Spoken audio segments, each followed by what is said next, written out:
Hey everyone, I'm Rachel, And I'm Jen, and welcome to Devilish Bookworms, the podcast. where we read and review books and release episodes every Tuesday.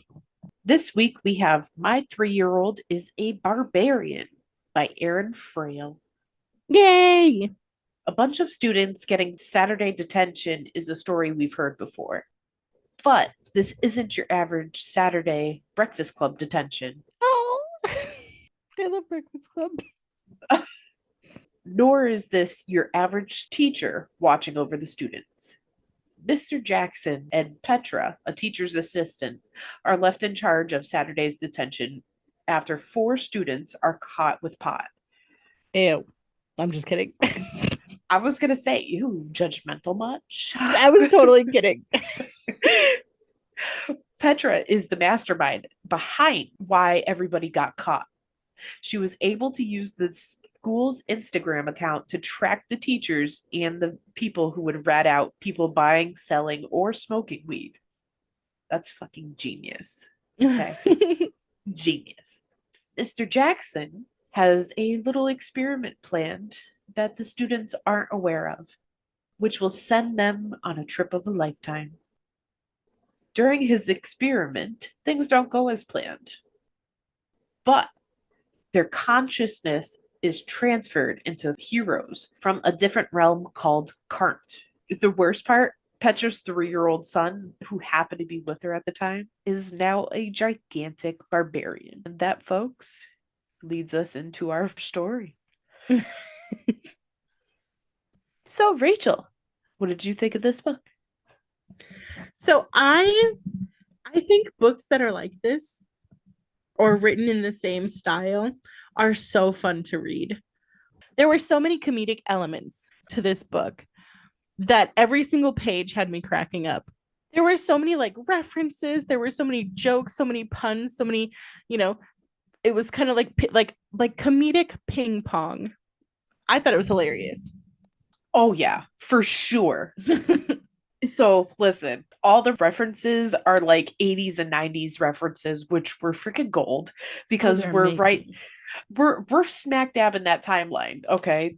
We belong in that, like those references. But it's just the amount of references that are pulled in between Breakfast Club, between even Superman was pulled into it. Oh, Steve Urkel, the Doctor Yeah, Who. yes, Buffy was brought into it. I was like, oh my god, this is actually really fun. Yeah. The way that Aaron wrote this, not only did he use the references to make the jokes, but it was just like some of his characters just had that like a fuck around and find out attitude, or the whole like stoner. Okay, I'm sorry. So when I was reading this and we got to the stoner guy, all I kept thinking of was Pineapple Express. How, oh God, what Seth Rogen and uh Franco. Yeah, James Franco are sitting there all fucking like, oh dude, we can't smoke enough. I have a Nothing's confession. You've never seen it. I never wanted to see it, but no, I've never seen it. I don't love Franco. I mean, I don't. My heart. I mean, we all know that he's kind of a garbage human, but like, even back then, I didn't hate him. I just didn't love him. I didn't go out of my way to see that movie. I did because, well, that was my style, and I still occasionally watch it. Oh, I'll watch Jay and Silent Bob until the day I'm no longer breathing. And see, I've only seen that a couple of times. Ugh, It's great. It's so good. But I don't know why. I just thought Pineapple Express was like so stupidly funny. maybe I'll have to sit down and watch it. Oh, you're not gonna like it. It's so not your type of movie. I wouldn't bother. But the character just in the book just happen to remind me of like their type of character. They're in all this danger and they're still trying to smoke fucking weed and they're still trying to stay out of trouble and like, hey man, it's okay. Like that's the type of vibe I was getting off of this kid. And it was I loved it. I absolutely loved it. Yeah, no, I totally agree. He was see my brain, my brain was like, oh, that's Jay. You know what I mean? Oh, okay. Yeah. I could totally see it. He added so much, like so much of that, like there's that comedy where it's like that 70s show, like you can't believe that something came out of Kelso's mouth. You know what I mean? You're just like, did you really Yes. just say that? Yes. And I'm sorry, but making the 3-year-old a barbarian, like a gigantic barbarian, that was hilarious. Okay. The character that he swapped with was Levantis. Uh-huh. So the fact that this grown ass gigantic barbarian is now in a 3-year-old child's body, like, excuse me, sir, I want more. It's like, Like he sounds, he's so vocal, he's so, his vocabulary is so extensive. wow, he was just like babbling, and then all of a sudden he's speaking clear sentences. Like, I could not stop laughing, especially at one point I was listening to the audiobook and the narrator was actually like doing a child's voice, but a man's child's. It was ridiculously funny. So I don't know this woman in real life, but she has to be so much fun to be around because of the fact of just how many different voices this lady can do. I applaud her. She did a great job. Oh, 100%. Can we talk about Rebecca Woods for a second? I think her last name is Woods, because I did listen to a bit too. It was stunning. I've listened to my fair share of audiobooks, but I've never listened to a narrator who was that invested to differentiating the characters, like as she was able to bounce back and forth between them. Every single character had their own voice, their own cadence, their Yes. own way of speaking, different accents. And you hit the nail on the head when you were talking about how she did like the grown man's voice in a child's body, because she sounded like a child. It was my mind was blown.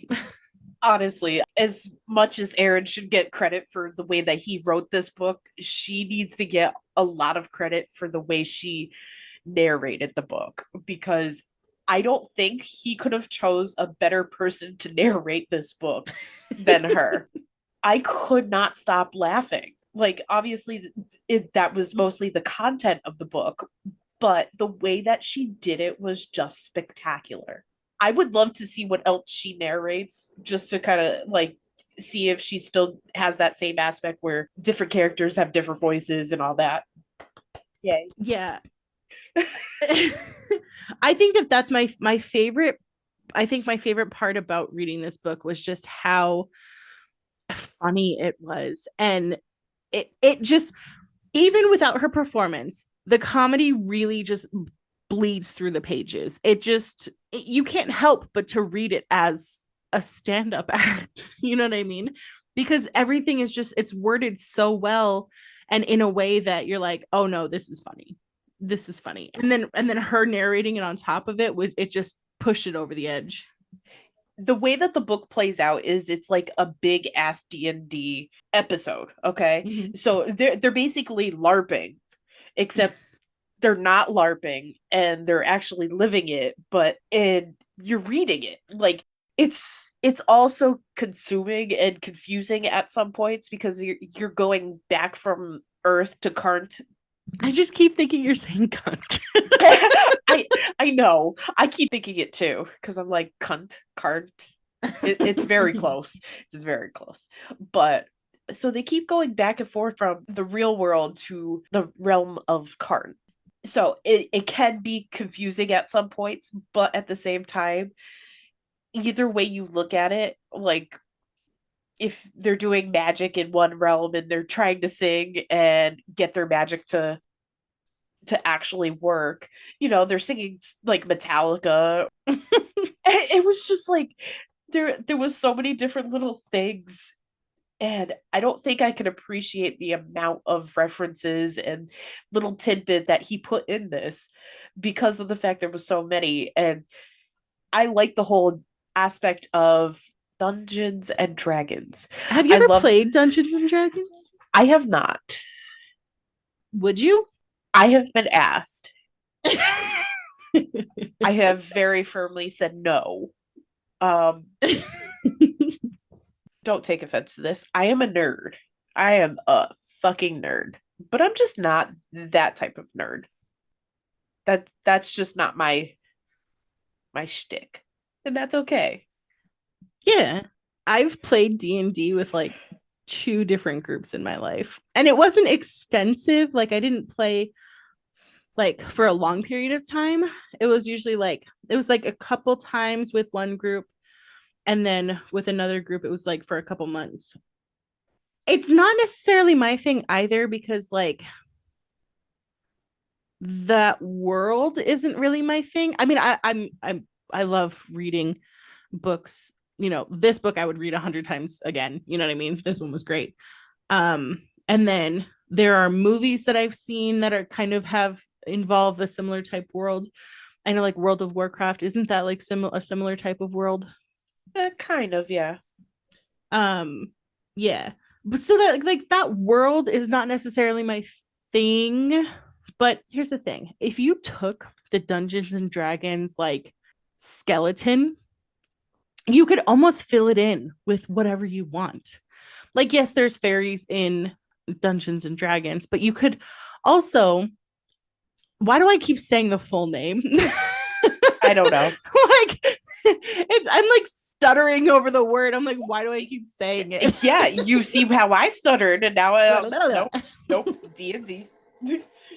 So like you like yes, there are like elves and fairies and stuff in that world, but I feel like you could also like take that structure, plug in any genre or any, character pool you want, and then it's literally just like building a story, you know? Yeah, absolutely. I don't know if you remember, but back when we were, I think it was like middle school, there was this game called RuneScape that everybody was fucking obsessed with. They would literally go to the library just to sit there and fucking play for hours. And I never, I tried, but I just couldn't get into it. I remember it being a thing that existed, but I never played it. I did. My brother and I were talking about this the other day. I did play Gaia Online. It was like the little people and you would like dress them up and you would like had your own little house and stuff. But that was the only because I wasn't gonna like I didn't want to spend human dollars on it. I Yeah. wouldn't I wouldn't spend human dollars on games until I was, older. But I didn't want to spend human dollars on it. So like I didn't really it I was like entranced for a little while and then I kind of like I don't know. I didn't get bored of it. I just stopped playing it. Did you play any games like that? So I was all about the shooting games or oh my God, I loved Roller Coaster Tycoon. That was like my literal favorite game as a kid.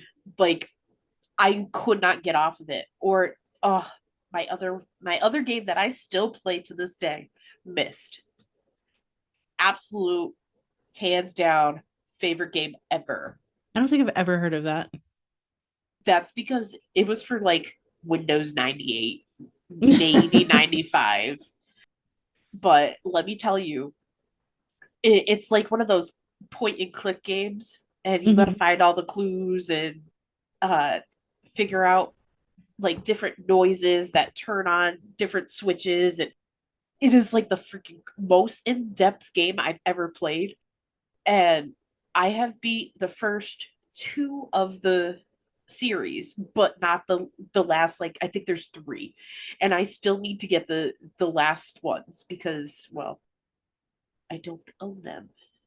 I think I own the third one, but I'm not sure because it's like Mist, Riven, Exile, and then there's two other ones. But I have the first two on my phone. Hmm. You know what I wish I could play on my phone? There is technically a roller coaster tycoon app for my It's not phone the or same. for it is not the same. It's Uh-uh. not. And all I want to do is build roller coasters. That's all I want to do. So listen, I played that game for a little while because I love the whole aspect of world building and all of that. So this is why I was able to really get into this book. But the fact of the matter is, it's not the old school 90s roller coaster tycoon that we're used to, or even early 2000s. Mhm. So, unfortunately, we would have to go back 24 years ago to get the game we want. I thought that it was hilarious cleaning up the vomit. Oh my That was God. my favorite part, was finding where to put food places and then making sure that there were trash cans and then cleaning up the puke. That was the worst part of it. I was like, why is there always so much puke? Why do these people puke so much? But, uh, okay, we digress a little bit. We digress. But you see, I feel like the way that we got sucked into conversation is the same way that you would get sucked into the book. Yeah. Oh, yeah, definitely. The literal first chapter got me sucked in. Mhm. And it brings in my favorite character, which is the undead guy. I I can't pronounce his name. I can't. But whatever. We're not known for our pronunciation. Yeah, no, I'm awful. But he literally was my favorite character only because of how fucking weird he was. He shows up at Higginbottom's farm and he's quote unquote dead in the garden. And all of a sudden he stands up and starts making noises because he couldn't talk. So the guy gives him a glass of water and then he's like, thanks for that. My boss sent me and he's made me come to deliver a message. And then all of a sudden he starts like freaking killing him. Okay. And I'm like, whoa, what the fuck just happened? What was the message supposed to be? And the guy's wife is like watching this all happen, right? And the character's like, can you just like turn around something? It's kind of hard to maim this guy while you're watching. And I lost it. I was like, okay, I can really like this book because if you're gonna sit there and make little snide comments like that, I can really get down with that. And literally the entire book, there's different characters that make references or not references, make snide comments and just like do the freaking most atrocious things, and it's fucking great. Oh my god, one of my favorite characters. I know that we're kind of jumping, but one of my favorite characters was Fleb. And there's Oh, a part, yes. oh my gosh, I'm sorry to anyone who's listening. There's a part where they're talking about Leduc. And Leduc is a character he's a king. And he's kind of like in love with this girl. So he's Whoa, thinking of, wait, I'm sorry, I have to interrupt. He's the necromancer. okay, is he not a king? Yes, but even Fleb corrects this person that isn't the necromancer, so I had to. I know. It was perfect. Okay, um, continue. so so he's like in love with this chick. And so of course, in a human moment, he like he like, starts spending some time with himself. and and Fleb walks in the room and he's like, whoa, dude, you don't knock. And Fleb goes, yes, I'm sorry, Skylord. I didn't see you touching yourself again, sir. I almost lost it. It was so funny. So on the same concept, but it was a different part. I want to say it was Tim. He was in his bedroom and he's getting ready to write a story and he's having a quote unquote brainstorming session. And so he's fiddling around and his mom bursts in and he goes, it's part of the creative process, it's a brainstorming session. And she's like, uh-huh, brainstorming session, right? Are you gonna write your history paper? And I'm like, oh my god, like what the fuck. Oh Lord. But literally, there was so many great moments. I could talk all day just about the little freaking bits of shit that I highlighted that were just like amazing. So one of my other favorite characters is Leduc's mom. And Okay. there's a part where the reason why she's one of my favorite characters is because of the fact that her whole existence is those weird little quips. Like she was talking about one time, like he's sitting there, Leduc is sitting there and he's like talking about problems that he's having. And she's like, I used to grow up on a farm, dude. Like I had nothing, you know? And he's like, yeah, I get it. And then she's like trying to do the mom thing where she's like trying to be like supportive and like look on the bright side, blah blah blah. And he got mad. And she's like, excuse me for trying to remain positive. At least you still have a kingdom. I just had a farm. His mom was really funny. She was so funny. At one point, he was sending little necromancer pictures to her cell phone, Jenny or Lady America. Oh, I almost said it. Lady Amira. Lady Amira. I okay, so there's at one point they even called her Lady America in the book, and it was Yes, they so did. funny. And they're like, there's no C. And, and I'm not gonna lie, that's what stuck with my brain was Lady America. That was so funny. But so the necromancer is literally sending dick pics to this chick, and then goes like, "Mom, why doesn't she like him? She keeps calling me disgusting and saying I'm harassing her." And then she's like, "Well, maybe it's your thigh." Which here's the thing. This is the only time where we're laughing at unsolicited pics, but Yeah. it's so funny. Like she was so spicy, but yet she was like trying to help him, but at the same time, it just wasn't helping.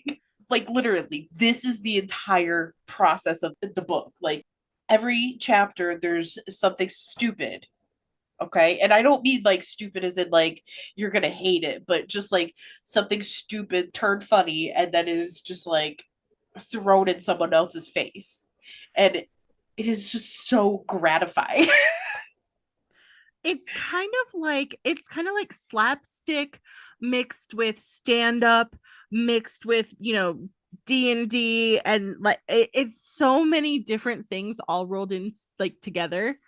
Yep. And if you're looking for a book that's just kind of like fun that you just want to read for entertainment, and this gives you all the feel goods, I think. Oh yeah. They're on their adventure, all right? The students are stuck in bodies that are obviously not theirs. There's actually a couple, their boyfriend girlfriend, and they're actually stuck in opposite sex bodies. So at one point, the boyfriend has to use water to increase a spell. So they're saying that he has to get naked, and the girlfriend's like, what do you mean he has to get naked? And she's in a man's body, he's in a female's body, and he's all like, all right, let's do it. It was funny. You know what I loved too is there's so much self-awareness in the book. So like yes, when the male in the female's body character was getting undressed, well he was like excited. He was like, "Yeah, I don't care about getting undressed. I don't care about getting undressed." And she's like, "I'm not worried about you. I'm worried about like basically the modesty of the poor woman whose body you're in." You know what I mean? Yep. Or like one thing that I loved was that it was addressed how you have your essence, spirit, whatever, your insides, and you're put into another person's body, right? And we see it in like Freaky Friday. There's an Anne Rice book in the Vampire Chronicles called Tale of the Body Thief. And that one does kind of talk about it a little bit too, but Aaron made sure to address the fact that if you are in another person's body, there's going to be some weird, like motor function situations going on. Like you have to learn how to work this other person's body that you're in. And I've seen people before who are like really lanky or have like really long limbs or something, who are kind of like, not that they don't know how to control their body, but they're kind of like clumsy a little bit, you know? And so one of the characters was even like, no, you have to like let the body do what it's going to do, you know? Yeah. Because it's such a weird concept. It's such a weird like if I were suddenly, I'm all of 5'3".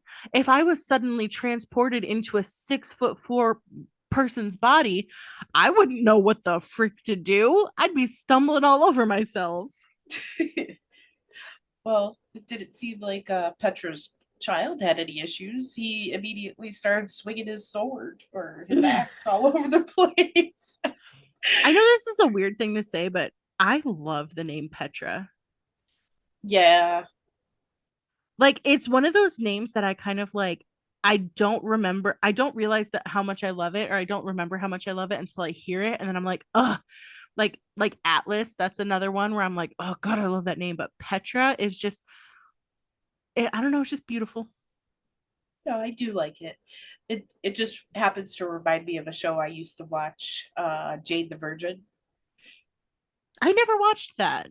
Petra was trying to get pregnant with her husband's seed by in vitro fertilization. And I need you Jade, to keep this in the podcast, but that was the least graceful way you have ever explained anything. I am sure. So they actually mixed up what was supposed to happen with the wife with a girl that was going in just for a check. The girl was a virgin and got inseminated versus the wife that did not and did not get pregnant, obviously. That's how that happened. Yes. Oh, Not to like spoil everything, but like there was a whole issue with who was getting to keep the kid and all that. But sure. then the kid gets kidnapped at one point. Mm, Ooh, like okay, Sons of Anarchy. it's a Spanish little telenovela, okay? And they literally do the whole like voiceovers and everything. Like, what is Jade going to do? And like, Like Ugly Betty. yes, it was so good. I love that show. It was so cute. I'll have to I, watch it. I didn't watch the last season, I don't think. I don't remember. But Rogelio is her father. And Oh. yes, he is a telenovela star. Oh, so he's a silver fox. He is indeed. But literally, the whole name Petra is what made me think of it. So we weren't that far off topic. No, it's a great name.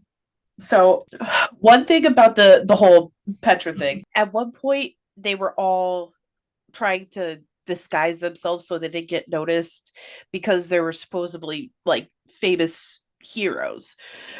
So one of them cast a spell to disguise them, and all they did was give them Clark Kent glasses.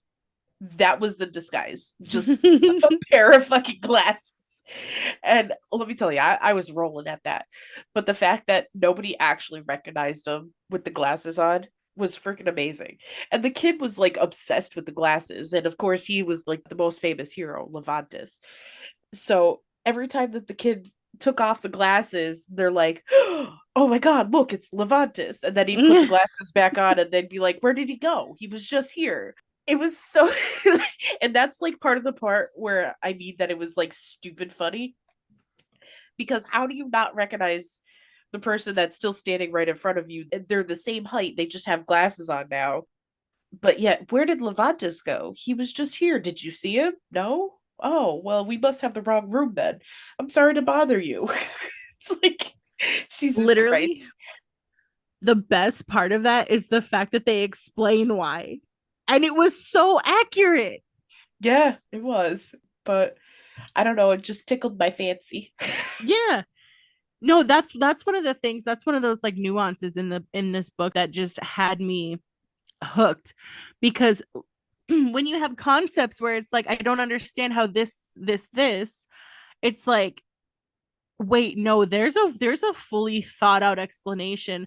Like, you know what my favorite one is the time travel, where it's like, okay, but if you time travel back in time, then is there some, that whole concept, and everyone who does time travel explains it differently. It's kind of like that. Those are the kind of things that are in this book. Yes. And like I keep saying, he does write it so well in there that you have a fun time reading this book. Yeah. We've done a lot of talking about a lot of the hilarity that's in this book, but I will say there actually is some talk about real parenting issues in this book. They do touch on different topics like um Petra's father is dating someone that is barely older than her. And even though he was supposed to babysit Jonathan, he just drops him off like, oh, it's your problem. They obviously touch on the difficult aspects of being a single mother and how to deal with a small child alone. Even when they say you have help, you don't always have help because of situations like her father, where, he was supposed to be caring for the kid, but decided, well, he's got better things to do. Obviously, it's her kid, but if you were already, how do I put this without being an asshole? No, I'm going to be an asshole. So if you've already made the decision to help out your child, you've made a commitment, you already have possession of your grandchild, you're supposed to be taking care of him, then fucking do it. Don't all of a sudden come up with, Yeah. my girlfriend has plans, so I want to have free time. No, you've already made a commitment, stick with your commitment.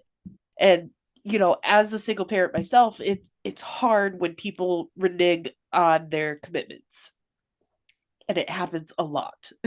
So that's one of the subjects that they do touch on. But one of the parts that I really really liked was, while they were in the other realm, there was a character, Babladar, Baladar, Balador, somewhere around that name. Sorry. In that vicinity. But he was a fairy, and he had found Jonathan after he had run off into the forest alone. And he starts entertaining the kid with shapes and colors and all this other stuff. And one of the things he says is, you have to know how to play with children. You have to keep their constant attention, otherwise they're going to go wandering off. And that is something very vital that I was not taught before I had a kid, or while I had a kid. I had to learn that by myself. It is so freaking hard keeping a child's attention, especially a 3-year-old. Oh my God. They're worse than me. And I have ADHD. Like, I can't fucking keep my attention for 3 seconds. I'm lucky I can do this podcast half the time. Hence why we have so many freaking moments where we go wandering off topic. But it was just like moments like that they really did have throughout the entire book. It might just be a sentence here or a couple lines here, but every time that there was something that she needed to learn, she learned through trial and error, which is mostly what Mm-hmm. parenting is just trial and error. But she had a couple of characters on the way helping her, which was great. Yeah. That was really beautifully done. The fact that she was, like, even so much as in that opening scene where he's like, "Oh, I'm going to go hang out with my girlfriend now, whatever." It's like he's driving the convertible with the baby in the back. And Petra's like, "What are you doing?" Like, Yeah. you've got the baby in the back seat. Like, what is Yep. happening? I might not have had an issue with the whole top down. My kid's been on the back of a motorcycle and I haven't. So I mean, it's like it's up to the parent to decide. It's obviously by discretion. I got nervous when my kid first climbed a rock wall. I was terrified that she was just going to drop off. I literally stood under it the whole time with my arms getting ready to brace her if she did fall, but she never did. It she knew what she was doing. She had to do it herself. And that's part of Petra's issue is she wants too much control. And sometimes you just can't control everything as a parent. Yeah. Yeah, sorry. So, Jen, I know that this is a fantasy world. And as far as we know at the moment, there's no way that you can put someone's consciousness into someone else's body. But if you were in a similar situation, both as a person on your own and as a mother who once had a 3-year-old, how would you go about handling that? Like, what would be, as far as you're aware right now, what would be your first thoughts, your first concerns? There would be a lot of concerns. I would be really concerned for her safety. She wasn't really a shy or timid child, but at the same time, she's like me, so she was very rambunctious, kind of like how Jonathan was. So safety is definitely a huge concern. I don't know how I would have handled it though. I could say that I would have been like Petra.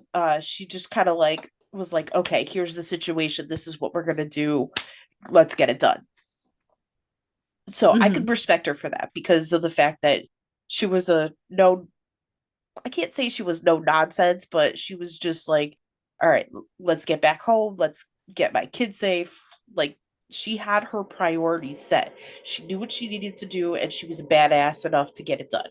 And I Mm-hmm. think I would kind of fall in line with that same concept because of the fact that you do whatever you can for your child or Yeah. you gotta eat. Okay, let's get you a squirrel. Who fucking cares? A Well, at squirrel. one point they did eat a squirrel, so it was just I know. it was just the first thing that popped in my head.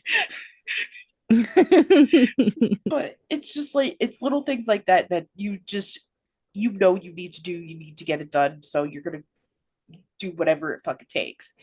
And even Yeah. in the real world, you still do that as a parent. Your kid needs to eat, but you only have enough food for one person. Well, your kid gets to eat, you starve. That's just how it works. You know, not every Mm-hmm. parent is like that, but that's how it should be. So if I was Mm-hmm. forced into this tragic situation of, Doctor Who all timey wimey wibbly wobbly nonsense, then then yeah, I would be kicking ass, taking names, and making everybody my bitch until I could get home and make sure my kid's safe.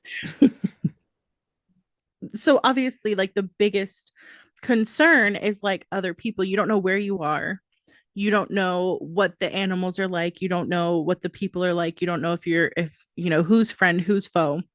Um, but I almost feel as though, like, if I were to be able to have, like, find a safe place, like if there's like an inn close by or something, like a safe like home base, and then make sure that I was aware of any sustenance around, like, where can we sleep, where can we eat, you know and then, oh man, it would be so fun. Like, probably not, but it would be so fun, right? Like, it's an adventure at that place. I know that my basic concerns are taken care of. Now we can take as much time as we need to figure out the rest of it. Well, the major thing was is that they got transposed into the heroes' bodies where they were very recognizable. I So, know. I mean, It's the that was their worst. biggest downfall. Well, it's the worst in terms of, like, because then you have people needing you, people want, people. Could you imagine if you were like put into like Hercules' body or something, or like Captain Like America, anybody recognizable.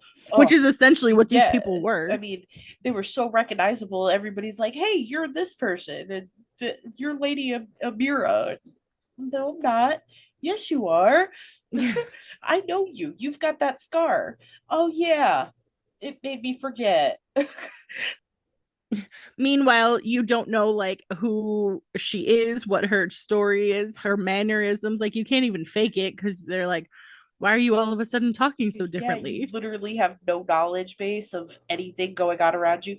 It would be very terrifying if that was to happen. But at the same time, it's like as long as you have basic knowledge of how to survive off the land, then you're good. You're totally good. Yeah, I want to amend my answer because if no one knew who I was, then it would be Yeah. cool. Then we would have, like all the time in the world. But if people like know you, Yeah. then that's not cool. Yeah. It gives you a lot more challenges because now you got to sneak around and possibly have more people that are trying to kill you than not. There's so much that could be like wrong. Yeah. But And not knowing who to trust. Woo. but if I was to come like how this book was and I was to come into a village with a bunch of 80s and 90s nostalgia items The Bart Simpson. or the mushroom t-shirt, I'm a fun guy. Oh Lord. It was just literally I would die. I would be in heaven at that point. Yeah, there was definitely so much Yeah. nostalgia. Like it was Yeah. great. It really was. Like even some of the shit I forgot about. Pogs. Psh. Listen, I never played Pogs because I didn't play with anyone who knew how to Uh-huh. play Pogs, but I had my uncle and my dad made sure, especially my uncle, I think he had the most Pogs, but they gave me a ton of them, right? Like tubes full. And then I was really, really sick one time, and they brought me home a Simba slammer, and it was holographic and it had Simba on Oh. it. And every time I think of Pogs, I think of my Simba See, slammer. I always think of my Magic 8 Ball one. It was like really fucking thick. It Ooh, was thick as hell. And oh, it was so cool. that's what I she know. said. But I had so many. I had a literal bucket full of pogs. One of my cousins stole them. All of them. All of them. Didn't leave me a fucking one. They also stole all my Nintendo games. That's the Dude, worst. family sucks. Amen. I Those damn Pogs back. want my Nintendo shit back. You kidding me? I had the gold Zelda. All right. I never played Zelda. So good. So good. But honestly, Marble Madness, Maniac Mansion, freaking Mendel Palace, those were my games. I don't know what any of that means. Snake Rattle and Roll. Oh, like I could go on forever. I miss Nintendo games. Mine and my brothers, we didn't play a lot of games, but we had the first PlayStation, and we had PS and PS2, and we played the demo version of Spyro the Dragon. Oh yeah.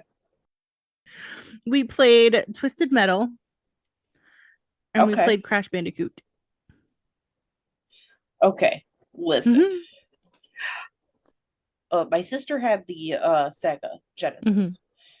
Um, we had Nintendo, Super Nintendo, Nintendo 64, GameCube, PlayStation 1, PlayStation 2, PlayStation 3. I've had an Xbox. I've got an Xbox S. Yeah. Yeah, no wonder you're more into games than I am.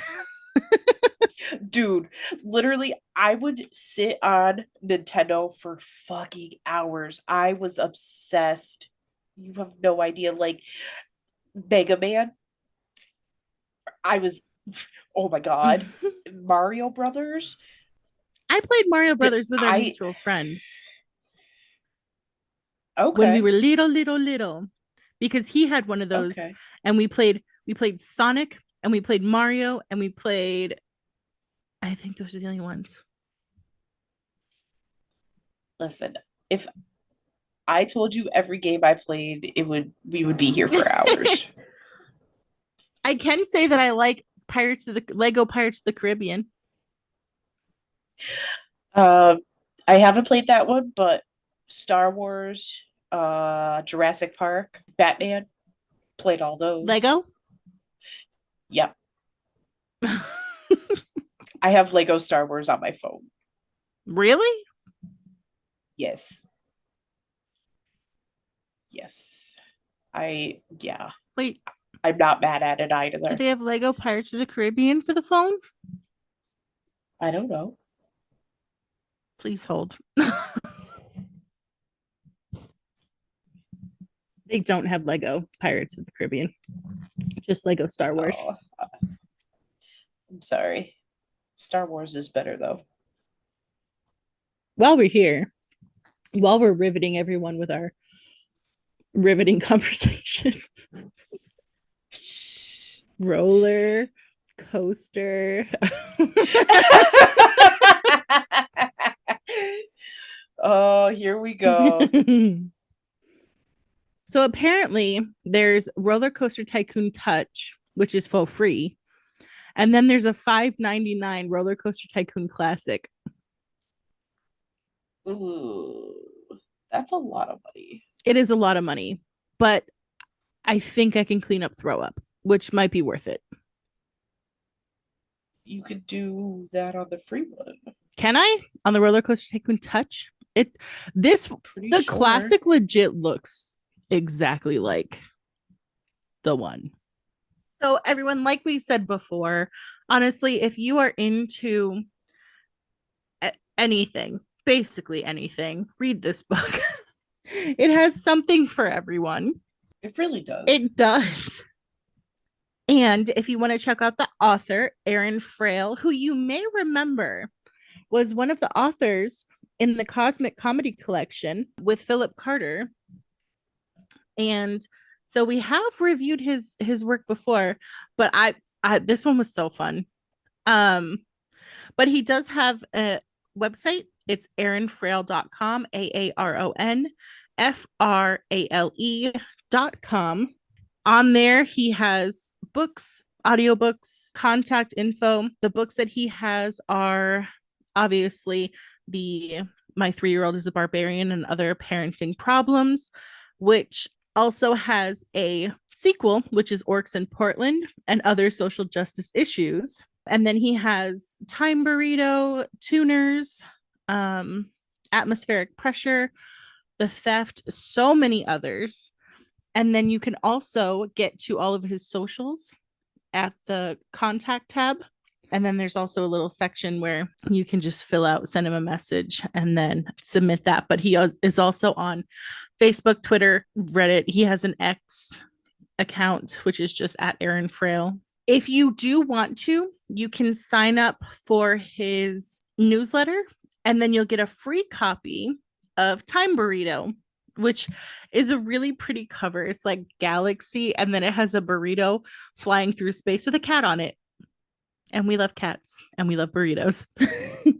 All right, Jen, what are we reading next week?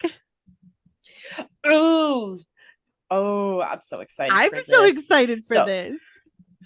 Next week, we have The Bloody Rose by Christopher Stanfield. Yay!